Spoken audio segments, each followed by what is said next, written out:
वयाच्या 90व्या वर्षी वृद्धापकाळानं शिवराज पाटील चाकूरकर यांची प्राणज्योत मालवली। गेल्या काही दिवसांपासून त्यांची प्रकृती खालावली होती। शिवराज पाटील यांचा जन्म 12 ऑक्टोबर 1935 रोजी लातूर जिल्ह्यातील चाकूर गावात झाला।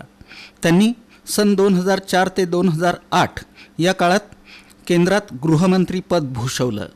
याआधी 1991 ते 1996 दरम्यान ते लोकसभेचे 10वे अध्यक्ष होते। सन 2010 ते 2015 या काळात ते पंजाब राज्याचे राज्यपाल आणि चंदीगड या केंद्रशासित प्रदेशाचे प्रशासक होते। यापूर्वी त्यांनी 1980च्या दशकात स्वर्गीय इंदिरा गांधी आणि स्वर्गीय राजीव गांधी यांच्या मंत्रिमंडळात संरक्षण मंत्री म्हणून काम पाहिलं।